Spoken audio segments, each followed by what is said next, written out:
शूद्रों की गूढ़ समस्या। मित्रों, यह सभी जानते हैं कि शूद्र भारतीय आर्यों के समाज का चौथा वर्ण है, किंतु यह जानने की कोशिश कुछ ने ही की है कि शूद्र कौन थे और वे चौथा वर्ण कैसे बने। ऐसा महत्वपूर्ण जिज्ञासा अपरिमित है।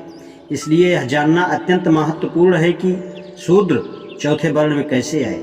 क्या ऐसा समाज के क्रमिक विकास के परिणाम स्वरूप था या फिर वे चक्रावर्तन के कारण चौथे वर्ण में आए। यह जानने के लिए कि शूद्र कौन थे और वे चौथे वर्ण में कैसे आए, हमें सबसे पहले भारतीय आर्य समुदाय की चातुर्वर्ण व्यवस्था की व्युत्पत्ति की जानकारी करनी जरूरी है। चातुर्वर्ण व्यवस्था का अध्ययन ऋग्वेद के 10वें मंडल के 19वें मंत्र, जिसे पुरुष कहते हैं, से आरंभ करना होगा। इस मंत्र में कहा गया है, सबसे पहले वेद के विचारों को देखा जाए।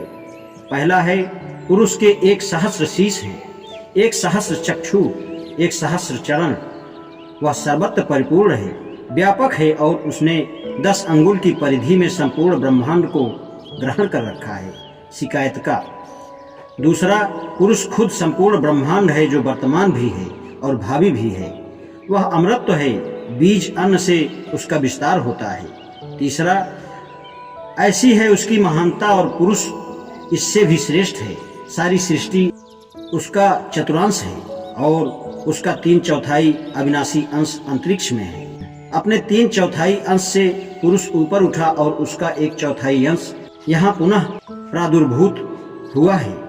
फिर वह सर्वत्र विलीन हो गया, उन सभी खाद्य और अखाद्य पदार्थों में।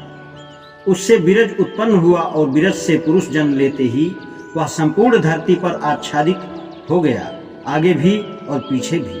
छठा है, जब देवों ने पुरुष की आहुति से यज्ञ किया तो बसंत उसका घी, ग्रीष्म ईंधन और शरद समिधा हो गई। सातवां, आरंभ में जन्म लेने वाले पुरुष को उन्होंने यज्ञ की दुर्वा पर बलि चढ़ा दिया। देवताओं, साध्यों और ऋषियों ने उससे यज्ञ लिया। आठवां, उस विश्वव्यापी यज्ञ की हवि से दही और घृत उपलब्ध हुए। इससे वे पक्षी और पशु, जंगली और पालतू उत्पन्न हुए। नौवां, उस विश्वव्यापी यज्ञ से ऋग्वेद और सामवेद की रचनाएं निकली और यजुर्वेद के मंत्र निकले। 10वां है, उससे अश्व निकले और 2 जबड़ों वाले सभी पशु उत्पन्न हुए। गाय उत्पन्न हुई और उसी से भेड़ बकरी भी निकली। जब देवताओं ने पुरुष को विभाजित किया, जो उसे कितने भागों में बांटा, उसका मुख क्या था, उसकी भुजाएं क्या थीं, उसकी जंघाएं क्या थीं और उसके चरण क्या थे। ब्राह्मण उसके मुख, राजन्य उसकी भुजाओं, वैश्य उसकी जंघाओं तथा शूद्र उसके पैर से उत्पन्न हुए। ये 12वां नंबर का था। 13वां है, उसकी आत्मा मन से चंद्रमा, उसके चक्षुओं से सूर्य, उसके मुख से इंद्र और अग्नि और उसके श्वास से वायु उत्पन्न हुई। 14 नंबर, उसकी नाभि से वायु निकली, उसके मस्तक से आकाश, उसके चरणों से धरती, उसके कानों से 4 दिशाएं बनी। इस तरह देवताओं ने इस ब्रह्मांड की रचना की। 15 नंबर का है, जब देवताओं ने यज्ञ करते हुए पुरुष को यज्ञ की बलि के रूप में बांधा तो उस यज्ञ की हवि के चारों ओर 7 लड़कियां बांधी और 3 पर 7 लकड़ियों की अग्नि लगाई। इस प्रकार यज्ञ में देवताओं ने आहुतियां दी। यह प्रथम अनुष्ठान था। इन शक्तियों ने आकाश से कहा कि पहले साध्य देव कहाँ है।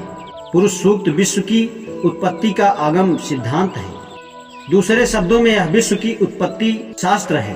किसी भी विकसित सभ्य देश में विश्व की उत्पत्ति का वर्णन किसी न किसी प्रकार जरूर मिलता है। मिस्रवासियों का विश्व की उत्पत्ति शास्त्र लगभग पुरुष सूक्त के समान ही है। उसके अनुसार देवता रचनाकार खुनमू ने विश्व की उसी प्रकार, जिस प्रकार कुम्हार चाक पर बर्तन बनाता है, विश्व की रचना की। जो सब मौजूद है वह पिताओं का पिता और माताओं की माता है। उसने मानव और देवगण पैदा किए।